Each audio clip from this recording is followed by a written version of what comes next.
Coucou tout le monde, j'espère que vous allez bien. Aujourd'hui nous sommes le 15 novembre et en ce 15 novembre je voulais vous tourner quand même des vidéos même si elles sont pas très longues parce que ça fait vraiment longtemps que je vous en tourne pas. Je fais des mini trucs, des mini capsules mais je ne vous tourne plus de grosses vidéos par manque de temps.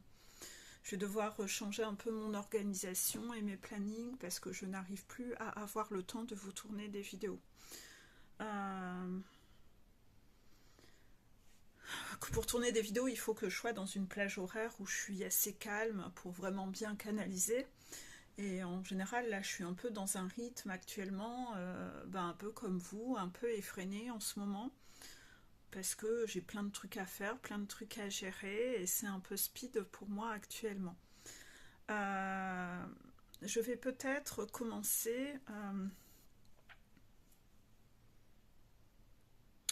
Je dois tourner plusieurs vidéos, mais là, je crois que je vais faire une courte vidéo, voilà, pour vous faire état que on m'a représenté le labyrinthe 1 en version bis. Vous saviez, le labyrinthe 1 avec mon fils, ce qui s'est passé cet été. Voilà. On m'a représenté un labyrinthe 1 version bis sur quelque chose de beaucoup moins grave. C'est-à-dire que mon fils a chopé un ongle incarné. Donc c'est loin d'être grave. Mais c'était un sketch. Pourquoi? Si vous aviez regardé le labyrinthe 1, vous saviez que j'étais allée voir des médecins généralistes à plusieurs reprises pour mon fils et que tous donnaient des traitements différents et me disaient que c'était pas une appendicite, que c'était rien, c'était un virus, il fallait attendre, mais enfin c'était un peu du grand n'importe quoi. Mais j'ai vu en 1 semaine et 10 jours plusieurs généralistes. Au final, il a fait une péritonite, hein, mon fils. Il était dans le top 5 des opérations du chirurgien qui pourtant doit avoir la soixantaine d'années et à mon avis approche de la fin de sa carrière. Et il a dit que ce qu'il a vu chez mon fils c'était vraiment une péritonite bien hard et que ça faisait partie du top 5 des opérations de sa carrière. Voilà. Donc, quand là, on m'a représenté le truc avec l'ongle incarné, quand j'ai vu comment les choses se sont passées, tout de suite j'ai fait un parallèle avec le labyrinthe 1 de cet été. Je ne pouvais pas passer en travers et voir qu'on me représentait une situation similaire en beaucoup plus gentil. D'accord? Qu'est-ce qui s'est passé? Mon fils vient me voir et me dit qu'il a mal au niveau de l'orteil et qu'il a une sorte d'ongle incarné, que ça fait mal. Je regarde pour essayer de l'aider pour voir si je peux aider. Visiblement, je ne vois pas comment aider. Et je dis, écoute, on va tout de suite, on va pas attendre, on va tout de suite aller voir le médecin. Qu'est-ce que tu en dis? Tout de suite, il a dit oui, c'est bien, parce que avant il était du genre à vouloir laisser traîner avant d'aller chez le docteur, attendre que ça passe, comme font les rigides. Les rigides, en général, attendent que les problèmes de santé passent et ils traînent, ils traînent, ils traînent et le problème de santé s'empire et le jour où ils vont chez le médecin, il y a plein de trucs qui vont pas. Hein, voilà. Si vous avez lu mes diapos sur la blessure d'injustice, vous avez dû voir que les rigides fonctionnent ainsi. C'est encore une façon d'être injuste envers eux-mêmes, de ne pas savoir avoir le comportement juste, et à la fin, ça se retourne contre eux, la situation, voilà, se retourne contre eux, et ils sont injustes envers eux-mêmes.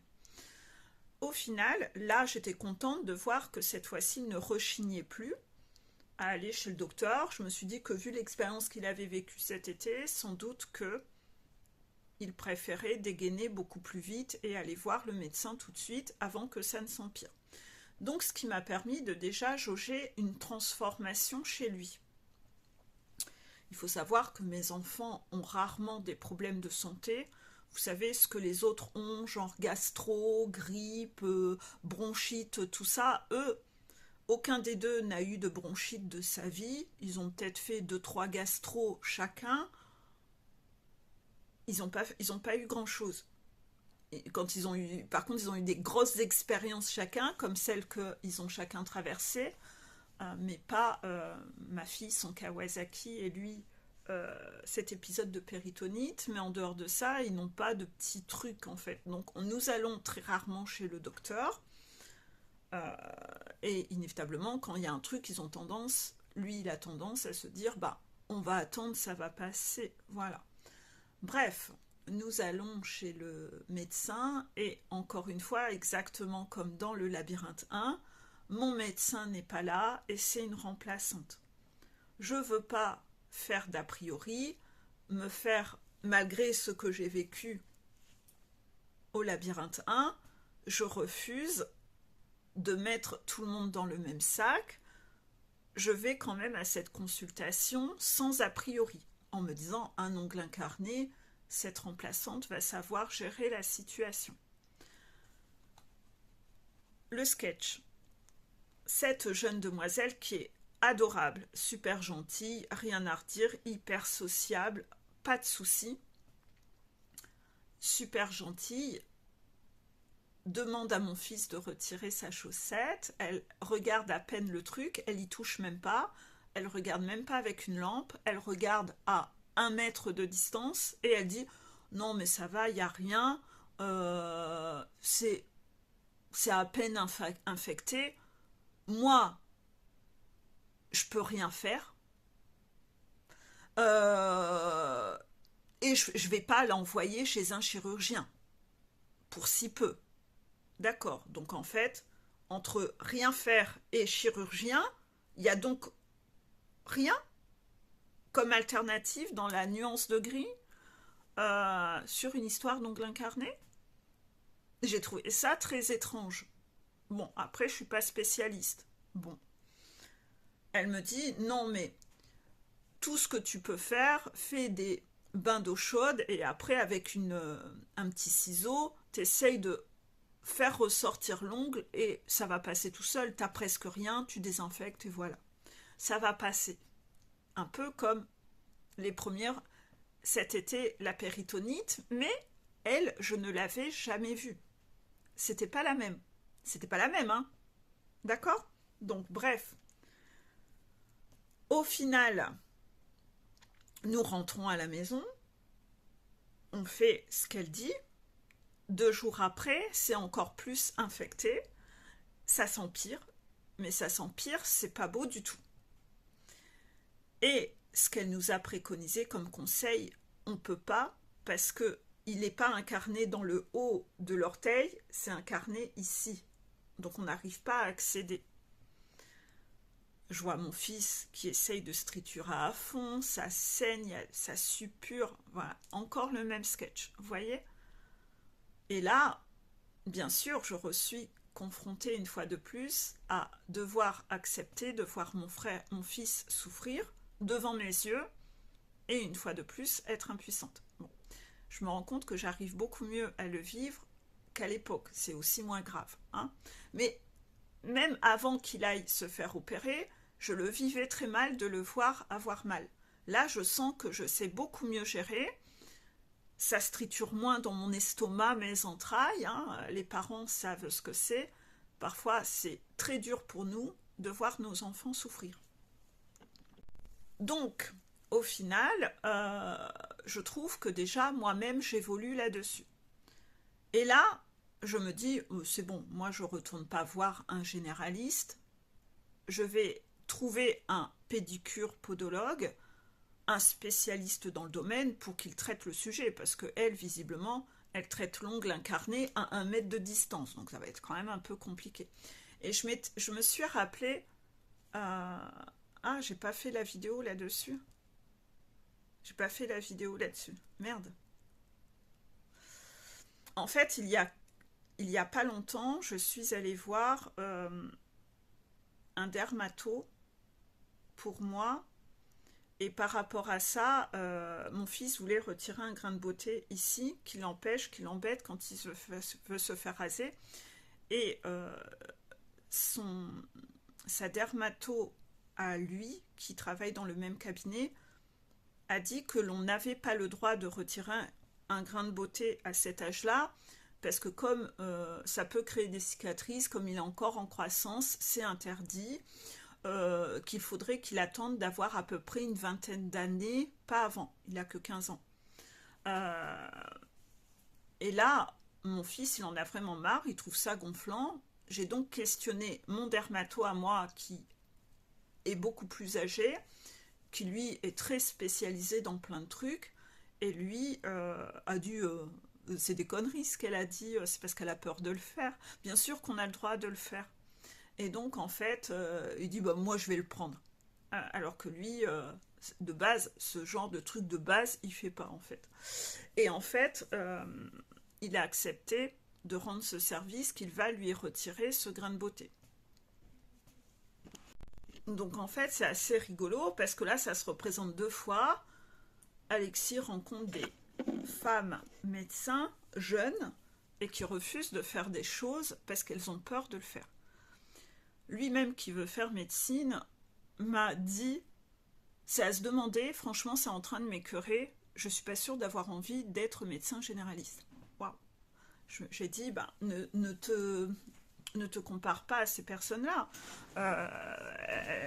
Justement, on va avoir besoin de médecins compétents. Dis-toi que si là, elles font mal leur job, voilà, faut pas que ce soit ça qui te freine si c'est vraiment le métier que tu veux faire. Mais c'est vrai que ça l'écœure, il se dit que finalement, il ferait peut-être plutôt un métier où il serait pas généraliste, mais plutôt spécialisé dans quelque chose. Bon, il a encore le temps de voir, il n'a que 15 ans, il verra d'ici là, mais lui qui est depuis tout petit, qui mettait sûrement un effet halo sur les généralistes, là d'un seul coup, il est écœuré des médecins généralistes. Bref, donc là encore une fois, situation, vous voyez, donc deux choses qui se présentent. Je me dis, mais qu'est-ce qu'il y a à comprendre dans cette histoire, quoi? C'est un sketch, quoi. Puis à chaque fois que ce soit sur lui, en fait. Donc je me dis, il y a un truc à comprendre. Au final, je prends rendez-vous chez cette pédicure podologue.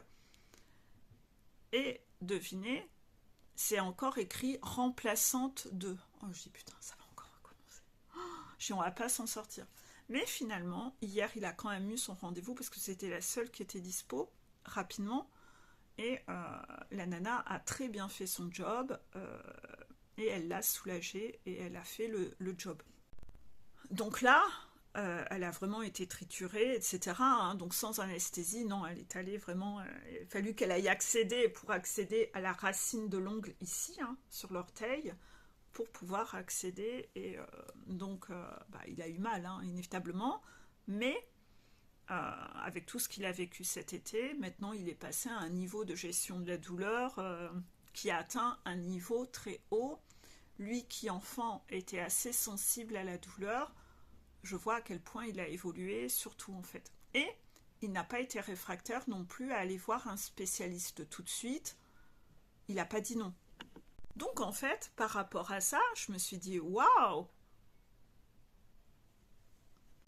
Par rapport à ça, j'étais quand même assez surprise en fait. Euh, Bon alors pour le coup c'est un sketch parce que j'essaye de vous tourner cette vidéo, vous devez voir que j'arrive pas à être euh, aussi détendue que d'habitude, mais je pense que ça fait 5 ou 6 fois qu'on me contacte pendant que je tourne cette vidéo, que ce soit par appel téléphonique, en toquant à la porte les enfants.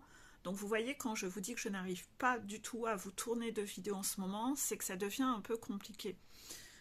C'est pour ça que je pense que maintenant je vais faire certaines consultations le mercredi pour pouvoir avoir le vendredi après-midi, pouvoir être seule au calme pour pouvoir tourner des vidéos. Parce que là, c'est pas possible.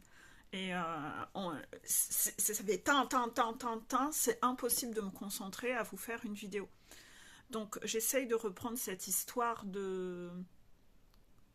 parce que j'essaye de me rappeler de tout comment ça s'est passé pour cet oncle. Donc bref, voilà. J'ai vu une évolution donc chez mon fils, j'ai vu une évolution chez moi, puisque là, j'ai pas du tout cherché à aller revoir un généraliste, pas du tout. C'était bon, j'étais vaccinée. Et vous voyez que mon fils, il est un peu écœuré des généralistes. Et je me suis dit, mais qu'est-ce qu'on peut nous faire finalement bosser dans ce labyrinthe 1 que je n'avais pas encore compris lors du labyrinthe 1 premier? Mais qu'est-ce qu'on nous fait bosser? Pourquoi on représente encore cette situation? C'est qu'il y a un truc qu'on n'a pas fini de nettoyer, et j'essaye de me dire, qu'est-ce que j'ai donc fait de différent cette fois-ci pour que là, le problème, on l'a résolu rapidement, et on a réussi à régler le problème rapidement. Parce que là, hier, bon, je touche du bois, hein, parce que si ça tombe, ce labyrinthe n'est pas terminé. Mais là, on a intervenu tout de suite, et on lui a retiré directement le truc qui dérangeait, et là, il est soulagé, il a été soigné par un spécialiste. Bon, je me suis dit, qu'est-ce qu'il y a à comprendre dans tout ça? Mais qu'est-ce qu'on a? Et en fait, je me dis, en fait, la différence de ce que j'ai fait par rapport à quand ma fille avait fait son Kawasaki, quand mon fils là a fait sa péritonite, c'est que je suis certes allée voir un généraliste, mais ce généraliste, j'en ai pas revu un deuxième quand j'ai vu que ça n'a pas été traité comme il faut. L'histoire du dermato, c'est pareil. Je suis allée voir un autre dermato. Mais je ne suis pas restée là où ça va pas. Vous voyez? Et en fait, je crois que c'était ça que j'avais à changer, à faire mieux. Je vous ai toujours expliqué, le labyrinthin, c'était une situation qui se répète, déjà entre Lali et Alexis. J'ai cherché à faire mieux. Et là, j'ai cherché à faire encore mieux, dans la version 3. D'accord? Donc là, je me dis, en fait, c'est ça. C'est que, à chaque fois, je retournais voir soit le même généraliste pour dire, non, votre pronostic 1 est pas bon. Comme vous avez l'historique, qu'est-ce qu'on doit faire là de mieux? Et voilà, où je retournais voir un autre généraliste, mais avec Alexis, au bout d'un moment, j'ai décidé d'aller aux urgences. Et c'est ce qui l'a sauvé. Là, finalement, je me suis dit, je ne vais pas aller aux urgences pour un ongle incarné, mais je vais aller voir un spécialiste. Voilà. Et en fait, j'ai réussi à avoir un rendez-vous beaucoup plus vite que ce que j'aurais cru, sous une semaine. Donc, sous une semaine, on a pu le soigner. Et je ne suis pas retournée voir un généraliste. Et après, je me suis dit, mais pourquoi Alexis et moi, on a à travailler sur le sujet médecin généraliste? Pourquoi?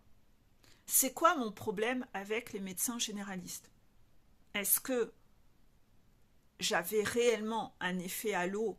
Je vous ai expliqué que je mettais un effet halo sur le corps médical, mais c'était peut-être pas sur le corps médical, c'était peut-être que je sacralisais le médecin généraliste. Contraction. Et les guides me disent, oui, en fait, observe bien, tu sacralisais les médecins généralistes. Et c'est vrai, en fait. C'est vrai. Dans mon parcours de vie, j'ai eu des médecins généralistes que j'ai adorés, et je crois que j'ai sacralisé le métier. Et c'était pas le corps médical, c'était vraiment les médecins généralistes. Et je suis allée creuser encore plus loin. C'est-à-dire la lignée familiale. Ouais, je suis en train de bosser dessus je suis en train de nettoyer le plateau repas avec mon fils, lui-même qui veut faire ce métier. Et je me dis, merde, qu'est-ce que... Et je suis allée regarder au-dessus. Mon père, lui, ne va voir... Lui, il est dans l'extrême. Il voit aucun médecin. Mais ma mère, le médecin généraliste, c'est Dieu pour elle. Et ma mère, elle ne veut pas voir de spécialiste. C'est le médecin généraliste qui doit tout traiter. Donc en fait, je dis, oh là là là là, mais ça y est, je monte à la racine du problème. Le truc qui avait à nettoyer, encore un transgénérationnel à péter, c'était le médecin généraliste. Je me mettais toujours en situation inférieure au médecin généraliste. Et je pensais que c'était au corps médical. Non, c'était les médecins généralistes.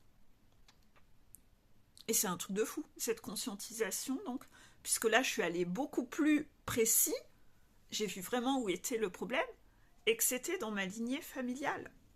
Ah oui, non, mais c'est un sketch, l'histoire du médecin généraliste dans ma famille. C'est un sketch. Donc en fait, j'avais une programmation à péter, et peut-être ce truc-là, c'était déjà de mes vies antérieures. Vous voyez, contraction. Et là, on vient vraiment de le péter. À tel point que même mon fils ne sait même pas s'il veut être généraliste. Je lui ai dit, il ne faut pas que ce soit ça qui le perturbe, il faut qu'il reste ancré dans ce qu'il aimera. Il verra bien quand il partira en médecine, déjà s'il arrive à faire médecine, et puis s'il a toujours envie de faire ça d'ici là, et puis après au fur et à mesure il verra comment il voudra se spécialiser ou rester généraliste, il verra bien. Mais cette fibre qu'il avait en lui depuis toujours, si ça tombe, c'est en train de se démolir parce que peut-être c'était lié à un machin qui était là sur la lignée. C'est un truc de fou en fait. Donc ouais, le labyrinthe 1 est allé plus profond, plus loin. Je vous ai donné beaucoup de détails, toujours. Pourquoi? Parce que c'est pour vous montrer comment j'analyse, pour vous montrer comment je décortique, comment je fais pour voir sur qu'est-ce que je peux faire mieux que la fois dernière, comment je peux m'améliorer par rapport à la fois dernière, comment je peux aller plus vite en faisant différemment de la fois dernière. Vous devez toujours chercher à tirer une leçon de vos expériences pour faire mieux. Donc je décortique point par point. Vous voyez, je décortique vraiment, j'analyse, je me remémore, je me concentre. Je suis là présente en conscience sur le problème pour trouver. C'est vraiment comme ça qu'on relève un labyrinthe. Et de là, vous essayez de savoir parfois pourquoi vous faites des choses par automatisme et pourquoi vous fonctionnez comme ça. Pourquoi vous pensez comme ça? Ben en fait, parce que c'est vos parents qui fonctionnaient comme ça. C'était une programmation qui était déjà dans la lignée depuis longtemps. Et qu'on sacralisait les médecins généralistes dans ma famille, en fait.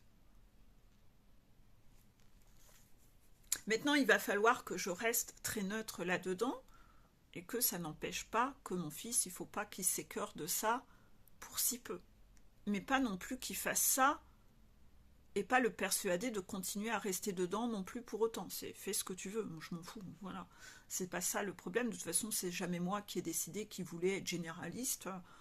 Je pense même que depuis le début, je lui dis de ne pas le faire, voilà. Mais je m'en mêle de moins en moins, il fait ce qu'il veut. Mais vous voyez un peu l'idée? Est-ce que vous voyez un peu l'idée?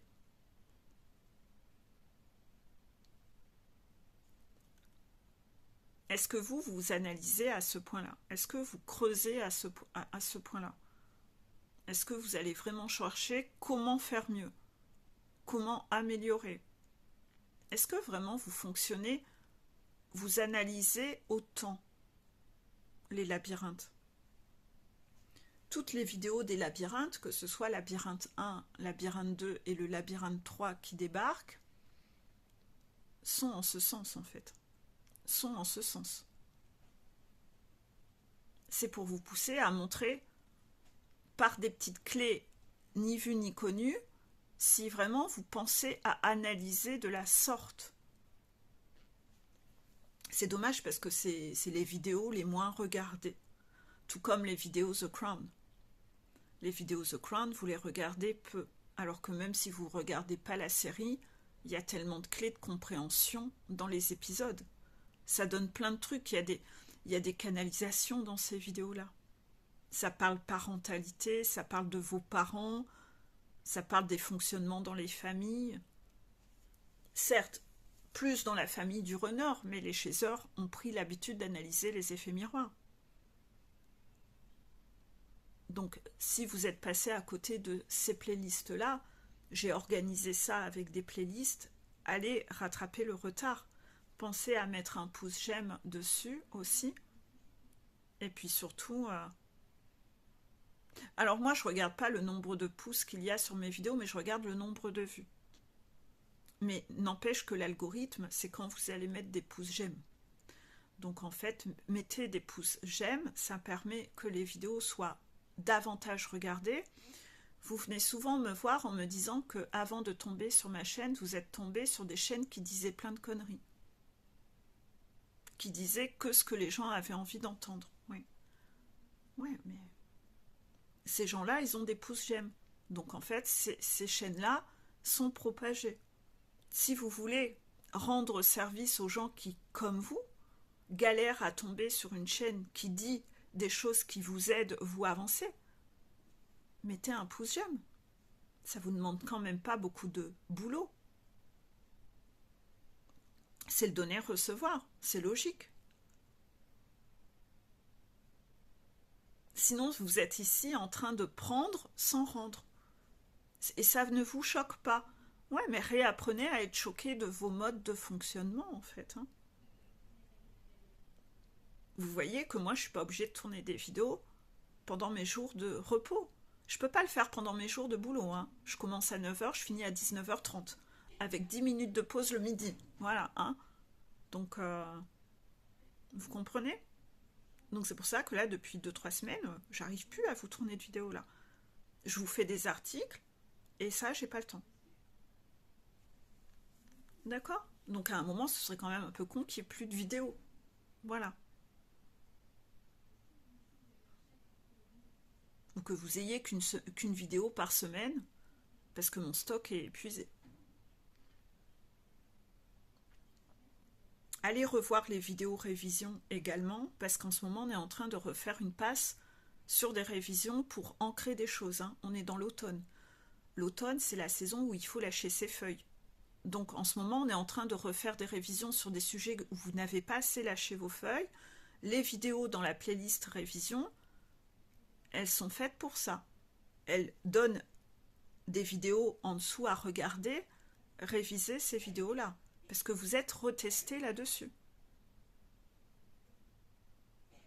Évitez de repartir pour une boucle d'1 an. D'accord?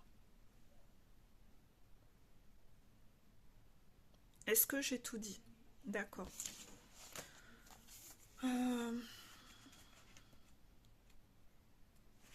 Est-ce que je donne une anecdote dans cette vidéo? Non, pas dans cette vidéo. Ok. Bon, ben, je vous laisse. Gros bisous. Et j'aurai pas le temps de tourner les autres vidéos. Ça y est. J'ai dépassé à peu près une demi-heure pour vous. C'est mort. J'ai pas plus. Vous voyez? C'est fou, hein? Je n'arrive plus là en ce moment. C'est pour ça que je vais changer mon organisation pour bloquer plutôt le vendredi après-midi avec vous. Ça sera beaucoup plus évident pour moi. L'organisation va peut-être pas encore commencer tout à fait cette semaine. Je vais commencer à switcher déjà un peu cette semaine, mais d'ici 2 semaines, ça sera mis en place. Voilà.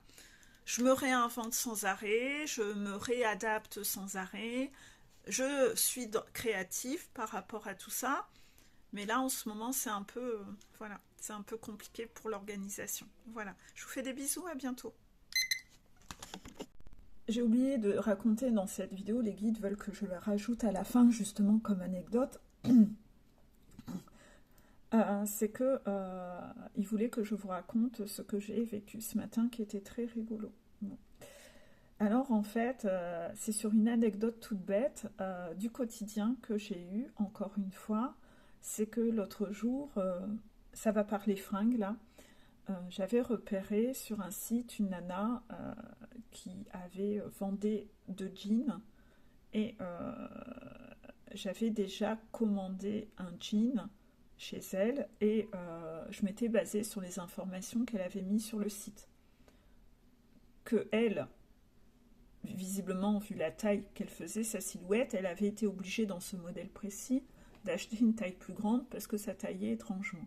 Je m'étais basée sur ça et quand j'ai reçu le jean, je le trouvais quand même un peu grand pour moi en me basant sur ces informations.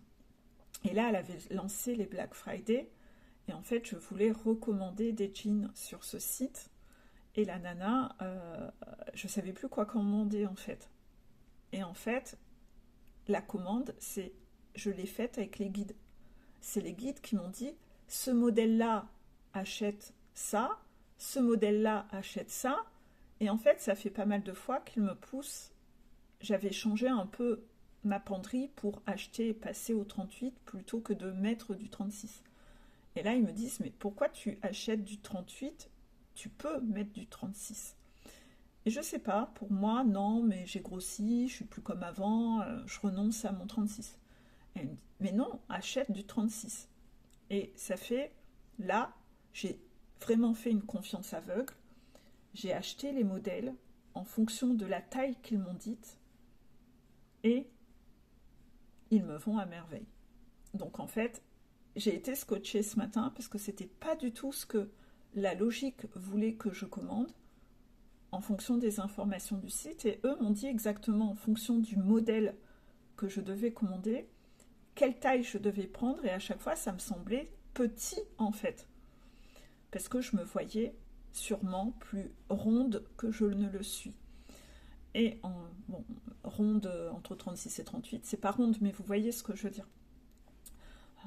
Respect pour les personnes qui font des tailles au-dessus, j'ai pas dit que vous étiez ronde, hein, mais vous voyez ce que je veux dire. Pour ceux qui m'ont déjà entendu que j'ai eu des problèmes là-dessus à une époque, ça fait référence à mon passé. Bref, en tout cas, par rapport à ça, ben, j'ai été scotchée et j'en suis encore scotchée. C'est que j'ai dit, mais c'est pas possible, quoi. C'est pas possible. En fait, j'ai fait vraiment cette confiance aveugle en mes guides, que j'ai fait quelque chose qui n'était pas du tout logique de faire selon ma logique, et je les ai écoutés aveuglément. Un peu comme un test de foi, comme si on m'avait envoyé un défi de foi. Parce que ça m'a fait dépenser de l'argent, en fait, quand même. Vous voyez, c'est quand même risqué, quoi. C'est pas comme... Et là, la commande est parfaite. Donc j'ai été scotchée, en fait. J'ai vraiment été scotchée. Et je me suis dit, je pense que là, les guides m'envoient encore un peu des tests de foi pour me dire, et foi, et confiance. Fais-nous confiance. Parce qu'il y a certains sujets dans ma vie où en ce moment, j'ai du mal à faire confiance. Voilà. Et ben là, j'ai l'impression qu'ils ont voulu m'envoyer un peu ce cadeau de confiance, parce que là, ils savent qu'il y a certains sujets où ma confiance, elle est un peu en berne en ce moment. Voilà.